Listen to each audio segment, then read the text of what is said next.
I have sunglasses too, if you want me to You just... should put it on. You should put them on. I mean, we're getting ready for vacation weather. Essentially, I'm trying to do summer vacation. Oh, look, we're live. Hello and welcome to the Environmental Answers podcast. Today's episode I'm super excited about because it's about to be summer vacation season. And who better to have on than Amy Combs to teach us how to what? Travel more sustainably. Hey, Annie, it's really nice to see you. Nice to see you too. Thank you so much for having me. Love that we got to start with a little vacation. Sunglasses, some little vibes. Yeah. So tell me a little bit more about you and your business. I'm very curious about like what sparked you to get here and like what you're actually doing now.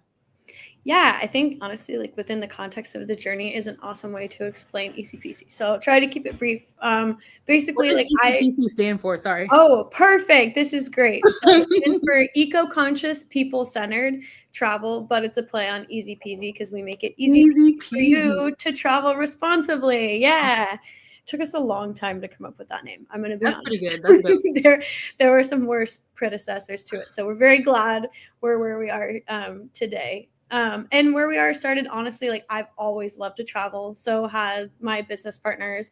And I went to school thinking I was going to become a marine biologist. I ended up living in Costa Rica, studying the sea turtles' nesting habits, the olive ridley sea turtle. And what I ended up becoming more interested in was how incredible the relationship between the community, the environment, and tourists like came together for this awesome system that incentivized turtle and beach protection while also giving people this like epic experience that like I can't even put into words. Like it's so cool to see the mass nesting events of these turtles.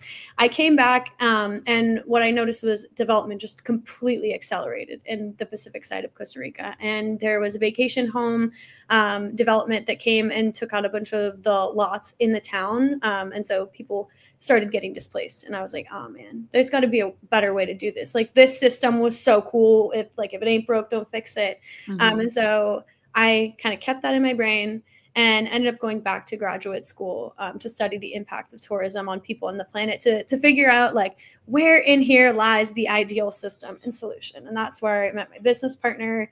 We instantly like bonded over how much we love travel, and we basically just spent 2 years studying, okay, how do people interact with the environment on a vacation, off a vacation, running a vacation, and how do we minimize that impact? So we came up with a standard of vetting tourism businesses that includes the well-being of people who live in the destination as a piece of sustainability, because it doesn't matter how many solar panels your hotel has. If people can't eat, need to cut down trees to be able to feed their families, like that's priority number one. And so we took this standard and we started adjusting it based on the capacity of other destinations to act sustainably as well. And we realized that there were tons of people that are already doing this that just don't want to pay, $10,000, $20,000 for a sustainability certification. So bringing their stories to the forefront of the market and connecting travelers who are really passionate about the environment to businesses that share their values is what we do now. So we send people on epic vacations that have as minimal of an impact as possible. That is beautiful. One, it's super cool that you went to school, found a business partner, and then that was your project for like graduating. Is that what you're saying? Yeah, it was so cool. Like, there's a lot of like students who listen in and they're always like, okay, like what can I do as a project? And this is awesome. We also really like to uplift the idea that like working on environmental issues can be profitable and impactful. And this sounds like you're doing both of those things, and that's really awesome for you. So congratulations on that. Oh, thank you. It's definitely a labor of love. It's a lot of work, and there were a lot of like hard hours of research and long hours in the field. But I mean, as we send more people on vacations that actually benefit locals and the planet, seeing the impact in action is like more than I could have ever asked for. Diving a little bit deeper into like some of the vacation spots that you guys have, what is like one of the ones that you would think of first of mind? Ooh, that's such a good question. We're fortunate enough to have a lot of partners all over. And so I guess I'll include one that we've sent the most people to, and then one that is brand new because I think they're awesome and I'm excited to check them out myself, honestly. So we have one eco resort that we work with in Mexico, and it is built on a reserve. They also protect sea turtles, so like near and dear to my heart. And they have a foundation that goes in and ensures the sea turtle habitat doesn't get disrupted by tourism development in the Zihuatanejo region.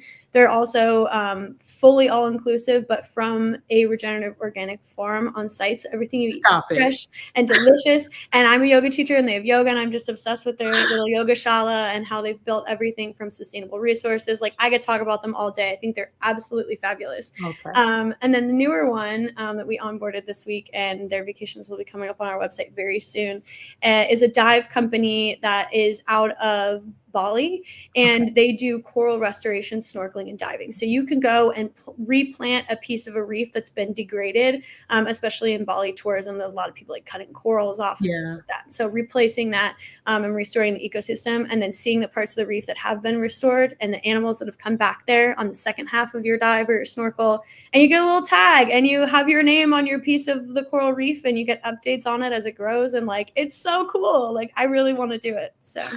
Man, I really am thinking back to your name, ECPC Travel, like removing that whole like burden of feeling guilty about traveling.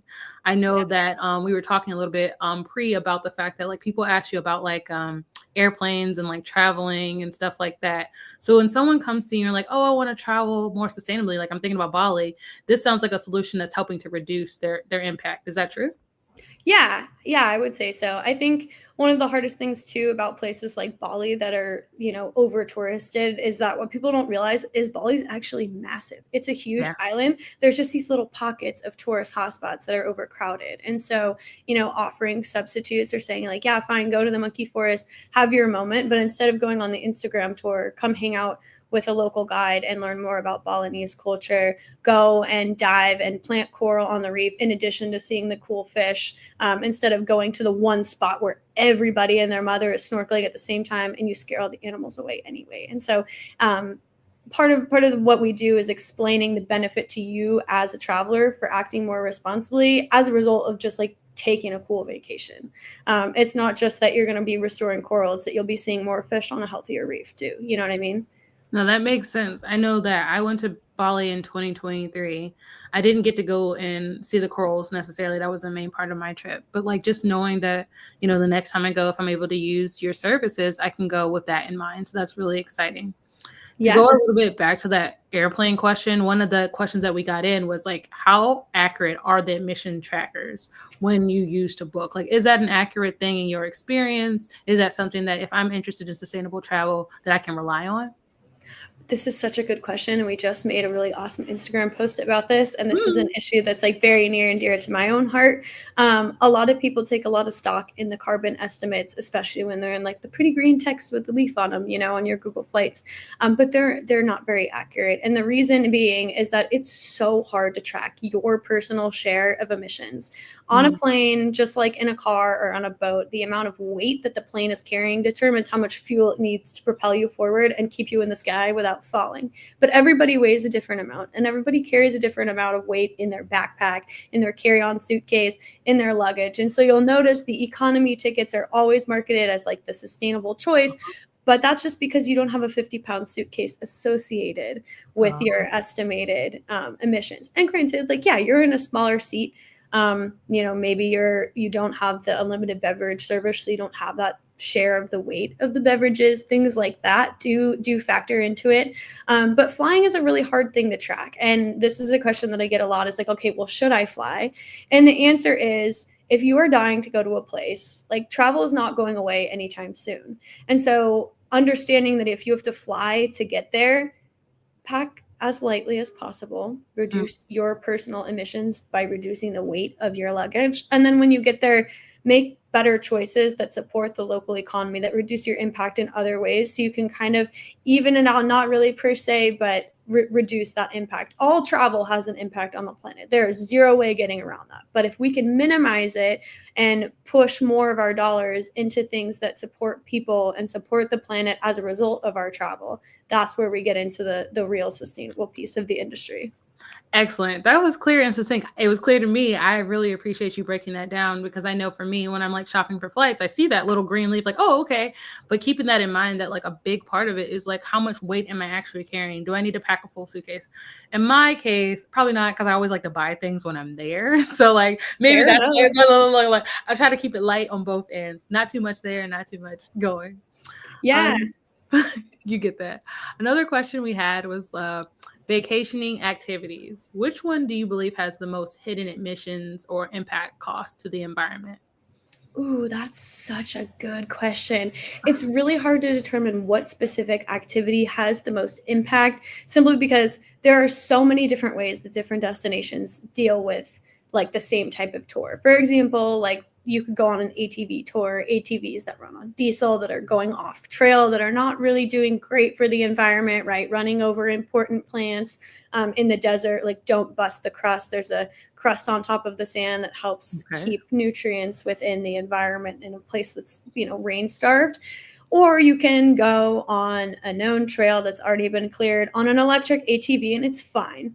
And so it's about doing your homework on what of the options you have in front of you. Number one, what you want to do in your interest. I'm not telling you not to do the things you want to do in your vacation, right? That is not my place. Go live your life, take the trip you want to take. Travel is a very personal decision. But Right. maybe of those options, can you look at ones that employ locals, that source local products for lunch? Maybe instead of getting a box lunch and a bag of chips, you go and hang out at a local restaurant and support a local business, right? With where you eat. Maybe you're taking a sailboat instead of a gas boat, if that's an option for you. Sometimes that's cheaper because they don't have to pay for as much gas, right? It's all about that push and pull with the impact. And what we try to do at ECPC is help you break that down and understand why, in normal human being terms, the decision is as simple as, do I want to do it, yes or no? Got you. I had never heard of don't bust the crust until you just said that. Oh my gosh, yes, I'm from Arizona, and so we had a big thing with that, going off trail in the desert. I mean, it takes Uh-huh. hundreds of years for that stuff to regrow on the top, and it's a really important way to keep nutrients within the soil. It's a really important spot for microorganisms to grow as well. So if you're interested in crust busting and things like that, let me know, and I'm happy Uh-huh. to share more about it. Okay, no, that's cool. Okay. So like for my listeners that are listening in right now, what is the best way for us to like find out about like your website? Do I just type that into Google, like the name of your, is that how I would find you? Yeah, there's a couple ways to find us. You can find us on the good old fashioned internet, www.ecpctravel.com, and you'll get on our website. You can see a few of the itineraries we have featured or hit us up for some more detailed advice. If you don't see it online, doesn't mean we don't have it. We have so many options, but there's only a limited amount of space on our page. Another place you can find us is social media, Instagram, LinkedIn, Facebook, and we're reviving our TikTok now that we think TikTok is, coming back. So you'll Okay. also be able to see us on TikTok very soon. And if you're interested in sustainable travel tips in general and don't care as much about trip inspo, I have an Instagram at Sustainable Travel Girl, very self-explanatory, where I break this stuff down for you too to help you make an informed decision and feel empowered to travel responsibly. That's awesome. I wanted to like tapping into that sustainable travel girl. How do you really like vet the places and then make sure that, it's not like connected to greenwashing or anything? Because, some places like they'll say that they're green, but like, are they? Yeah, and that's something that's really hard to decipher on the surface and is literally the crux of why we do what we do. Okay. So one of the things that we do is we have a really awesome referral program. If you went on a vacation and the provider was local and did awesome stuff with the environment, you felt empowered to protect the place you visited, you can put that in on our website and submit that to us so that we can help find them and amplify their mission and their voice. That's one option. And that one's really cool because it comes from a traveler testimonial. Now, regardless of how they come to us, whether we find them, they find us, or somebody recommends them to us, we take a holistic look at exactly what they're offering, how that might impact people in the planet, and we break down their data with them. So according to this scoring criteria, we ask a series of questions, either through an online survey or through a first interview, depending on how they want to do it. And then from there, we'll break down things that are a bit deeper, maybe things that are more surface level or we don't understand. And a lot of times we don't have all the answers. A lot of people don't know how to communicate the impact that we have. So something as simple as asking a follow-up question that's super simple, like, oh, do you have local employees? Or what does local mean? Oh, yeah, sure. Do people that have lived in your town for a long time work for and support your business? Do you buy some of their products? Well, yeah, of course we do. That's all we do. Great, check. You know what I mean? And so it's a very holistic review process. It does take some time, but it's really important to ask the right questions, speak to people in person, not just relying on what's on the internet or what's in an email, too, is a big part of it. And we're excited to start using AI soon to help us with not only the search, but the evaluation process so that we can get as many people on the platform and amplified as possible. No, that's really awesome. I know, like, I'm really excited to start using your tool. Something that I was curious about when it comes to like places I go to is like the food aspect. Oh, yeah. Like, where is the food coming from and stuff like that. Do you have anything that like sticks out as like a unique innovation that maybe some of the places that people can travel to within your organization have?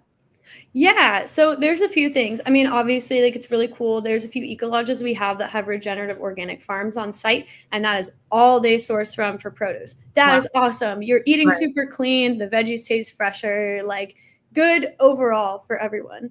We also have really cool properties and tour companies that work specifically with networks of local farmers to source fresh products and also boost the ecosystem. So not necessarily something internal, but like supporting an external system. And then we've got places like Iceland or Patagonia where it's hard to grow fresh produce without a greenhouse. And so, for example, we work with a provider that offers tours to Antarctica, which I know it's difficult impact wise. And so one of the things they do is they make you stay in a lodge in Ushuaia for one night. All the food that they bring onto their ship is grown in greenhouses that they've funded for the community as an income stream, so that that you're number one getting fresh produce, not things that have like flown in and like sat for a hot minute and then go on your cruise ship, but also something that's grown locally in a place where normally you can't.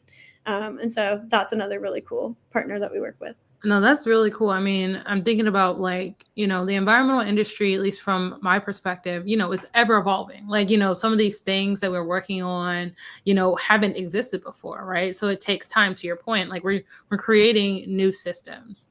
Is there something that you would say is like, I guess like super hard to push in as a new system? It sounds like the food thing. Is there anything else you would say is kind of hard when you're creating new systems that you deal with?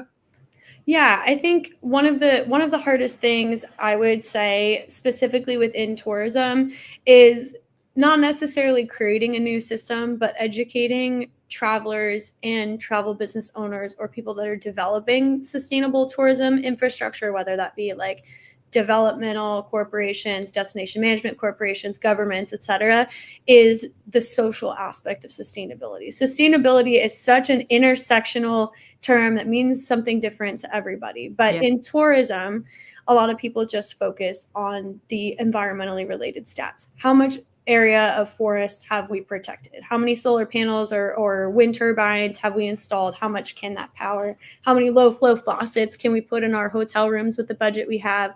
But a big, big, big piece of that is ensuring that local communities, number one, consent to you being there. Mm. We see that with the anti-tourism protests all around the world, you name it. And number two, are included as important stakeholders in that development process, if not the owners and operators and sole or dual proprietors, et cetera, of these businesses.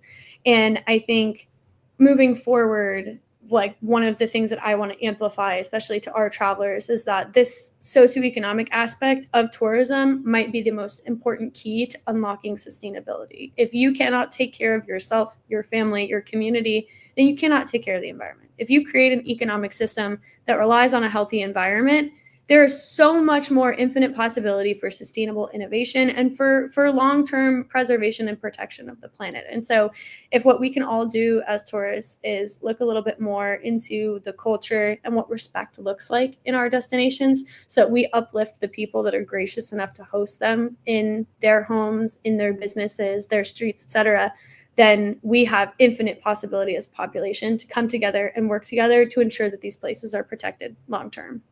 Oh, that's beautiful. I mean, what I heard a lot of right then was just more so remembering that the people that live there also live there. So making sure that you're Yes. mindful of the fact that we're visiting, we're having fun, we're having our shades on, we're vacationing, but this is somebody's home, right? And Right, so we right. can't just go there assuming that like their space doesn't have needs. Another thing that you highlighted that I wanted to double click on was the fact that like in order for someone to, let's say, have a business to be sustainable, they have to be able to satisfy their basic needs, right? Yeah. And so, like, what is it that you all are opening up for some of these places so that they can satisfy their needs, but also have pathways to being more sustainable? Right. Yeah. I think one of the most important things that we do at ECPC is helping businesses not only drive in new customers, not just quantity, but quality. People that resonate with their values so that they understand that sustainability is something important that does draw people to your business. And if you continue to innovate in this capacity, people want to come and check that out and support you and amplify the good work that you're doing. They call it the warm glow effect, right? You don't want to feel super guilty about where you go. And so helping people connect with other people that share their vision and can push their mission forward is like that's what we do. We try not to be, the middleman. We just want to be the connecting piece. And so I would say, in terms of impact, like eventually down the line, I would love to actually put real dollars towards more sustainable innovation. But right now, it's amplifying the good work that other people are doing so that they get rewarded for their efforts and feel empowered to continue pushing forward. Do you require the places to have like an environmental like certificate or something to be associated with you? Or are you more so having it? I know you said like the vetting process deals with like people actually going to these places and giving you that feedback. Is there a training system or how does it work? Yeah, so a lot of things, I mean, there are plenty of places that do have a certificate, and some are better than others. And we've well versed ourselves in these certifications to know Which which ones are, are a real green ones? check mark. Yeah, and what's might just be a label that looks cool, Gotcha. unfortunately. But a lot of questions we ask are like strictly pertaining to impact. Hey, can I see your water bill? You said you reduced your water, over 20% in the last 2 years. That would be so cool to see it decreased. And the people that really care about it are like, heck yeah, let me give you this. Let me show you the reduction in power. Oh, look at our picture of our solar panels. Or, oh my gosh, yeah, like this is the program that we do to help local people get job skills training so that they can come and work at the hotel. Here are some pictures from our latest workshop. Things like that, taking that data in, not only self reported as it comes, but hearing back from our travelers to ensure that it's not just a like set it, forget it, we vet them once and then they can do whatever they want, but it's an ongoing, living push and pull. Look at me, continuous. I was saying continuous, but Yeah, yeah. yeah, yeah. Continuous, I like continuous. continuous. You know, one, when I hear what you're doing, it's really inspiring because like it's not something that's like super quick, right? A No. lot of times with like some of the projects that I see that come out that are very innovative, like, you need to like do this really fast so you can either get investor dollars or this, and this. But it seems like you're able to pace yourself. How is that possible? How are you able to sustain this business without that push? Because honestly, you're doing some dynamic work. Yeah, I mean, it's definitely not without its struggles for Hmm. sure. I'm being real, like there are other income streams that we support ourselves with, whether that Okay. be sustainable tourism consulting, or development consulting on my CTO's end. That being said, I think one of the biggest things that pushes us forward is number one, travelers are already starting to come back to us, and people are booking all their trips for the year with us. That helps us continue to work throughout the year to help other people book those same trips. And so I think as we've noticed, the cascade starting to come of customers, it's gotten easier and easier and easier to make that conscious yes to keep things moving forward, knowing that it's going to be a longer process and it might be slower than like, the VC hockey stick that we see all the time. But knowing that there are plenty of people that resonate with the mission that see our work as important and are willing to put their dollars towards something like that, in terms of a vacation, booking smart or booking with us or however they do that and educate themselves, and then finding ways to continue the work, turning that into an income stream without penalizing people for booking Yeah. sustainably. We don't want it to cost more. Right. We want it to cost the same. And so there's been a lot of new ideas, and we're working on some new exciting things to Ooh, help I'm get people excited. more involved in the mission. And so if there's anyone who's environmentally conscious and loves to travel and wants to beta test on a new project for us throughout the summer, let me know. I'm probably raising my hand right now on this call. Yeah.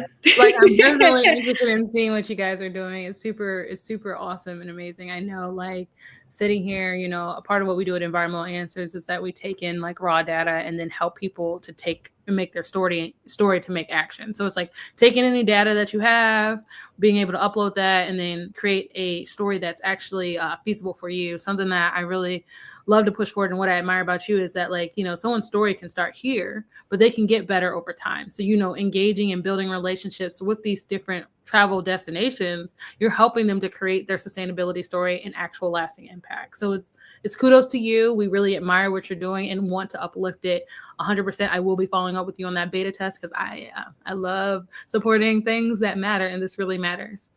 In closing this segment, I did want to like ask you two things. Mm-hmm. One, what is something that if you could, like, any listeners, you want them to keep in mind when they're going to travel? I know you told me to pack light earlier. Is there anything else that they can do to contribute to be, like, I guess, less impactful when they travel? Ooh, that's such a, I mean, there's so many different things you can do You from can do one or two or three. yeah, okay. How do you want to wrap it? We'll do like top 3. So Top obviously like packing light, I would probably put that as number 3. Okay. Number 2, think consciously about what you're bringing. And that can be in terms of using reef safe sunscreen instead of regular sunscreen. Biodegradable shampoo exists. It's great if you're going to places with fragile ecosystems like the Galapagos. Please bring biodegradable products there if you go. But that also means taking a look at what respect looks like in your destination, which is number 1, by and large, by far. Take a look at the culture. Take a look at what's a yes and what's a no. It might be very different. For example, I went to Turkey and, you know, my dad didn't know that this is thumbs up is bad there. And he was giving everybody the thumbs up. Nope. Okay, don't do thumbs up in Turkey. Right. And don't do a thumbs up in Turkey. Tip number 1. No. Understanding who you're visiting and how their life looks, because the last thing you want to do is accidentally piss somebody off, right? But bring a sarong if you're going to Fiji. Wear, you know, full coverage if you're going to a local island in the Maldives, which is a big trend right now because it's a lot cheaper to do it. But making sure that you understand what respect looks like before you set foot in your destination, it'll give you a better experience, and it'll allow for shared sense of understanding between you and the locals that will foster deeper connections. And like, that's what travel is about. You want to see a new place, you want to connect with new people, and you want to feel like you're a part of somewhere for the week that you're there, right? Regardless of whether you're sitting on the beach drinking a pina colada or you're out, you know, hanging out with local people at a restaurant, right? And so making sure that that respect is first and foremost on your mind. It takes 5, 10, 20 minutes of extra time, but it pays off in dividends in the end. Okay, so just to recap, I heard at the pack light. What type of sunscreen did you say? Reef safe, all natural products. Reef safe, all natural products. Your biodegradable shampoo. Like, is it the containers that you're talking about, or what's the biodegradable? So actually the shampoo itself, so like stuff without phthalates in it, stuff without a lot of chemicals that can like leach into the water system and degrade corals or mess up the pH of the ocean or fresh water around you. All drains lead to some type of water. Yeah. And so being conscious about the types of products you're introducing to an ecosystem. I mean, even if you bring like wet wipes with you and you're going to a destination that like doesn't have the sewage capacity to handle them, it creates yeah. And so just being conscious of what you bring and what impact it might have, especially chemical wise. All right. And then the last one that I thought was the most important is being aware of like respecting the culture of the place that you're going to. Do your research on the culture, not just looking at pretty pictures, because you're going to enjoy the space, but you also need to understand who's already occupying the space so you can be better connected. That's awesome. It You know, gets you stoked too, like, it gets you so excited to learn that, like, if you clean your plate in Italy, they're gonna serve you more food because they think you're still hungry, you know? Like, that's so fun. Um, yeah, don't lick it dry because they'll bring you some more food, is what you're saying. Like, oh no, more food is coming. So yep. no, that's cool. No, this is really, really nice. I would say the other thing was thinking about like where you've gone, like what's your favorite place that you've gone as far as like travel. And again, I won't limit you to one, but it'd be nice for you to at least maybe even the most recent one, because your face is like, Tiana, that's a hard question. But I guess it's kind of like, let us go on a little bit of a travel journey with you. Tell us about it and why was it memorable. Ooh, okay. I mean, I'm trying to think. Not the most recent. I mean, most recently, I've just been to like national parks around here on the East Coast. Mhm. New River Gorge is so slept Mm, on and so beautiful and okay. just awesome. But if I'm thinking about like did me like fundamentally, and I like cannot hype this destination up enough, I got the opportunity to do a field study in Ecuador, and that country is just blows my mind. Anything you could think of wanting to do, hiking through the Andes, hanging out with alpacas and llamas, which was a small dream of mine, eating a lot, culture in Quito, hanging out, seeing the architecture, and then going to Mindo, seeing like the highest density of butterflies on the planet, tons of birds, specifically hummingbirds, like medicinal plants, learning about all of that, going into the Amazon, seeing even more wildlife, connecting with even more people, and just like being in the Amazon is just so unbelievably surreal. Like it is definitely like the wildest place on earth. And to share in part of that was just like once in a lifetime for me. Hopefully not. I want to come back. I understand what you mean, but it was once in a Yeah. lifetime impact for the first time. That was a once in a lifetime first time going and Mhm. experiencing it the way that you experienced it. And the Galapagos, of course, near and dear to my heart. Like 5-year-old Annie saw National Geographic once and was like, I'm going Oh, to go there. I'm going to go there. And then to get to experience that in real time, diving there is just the most beautiful, peaceful experience. I mean, I was next to huge hammerhead sharks, but when they have enough food, they just pass by, right? Like it's so cool to when they see have enough food, humans. they just pass by. Right. When you see humans and nature interacting in a way that's like just casual, oh, there's a sea lion in the street, so we'll just wait 10 minutes until it's done sunning itself and then we'll move. Like it's the coolest, weirdest, most unique place ever. And everyone's just so happy to share space with animals. You just don't see that in very many places on this planet. And it's so cool. Stay on the islands if you go, though. You miss so much on a boat. Like, there's so Okay. much to see when the cruise passengers leave. Got you. No, that's really, really cool. There is one question I see that I skipped over, and you said cruises, so that's what came to mind. Are Mhm. cruises really, really impactful? Like, are they negative? Do you have any thoughts or insight on that?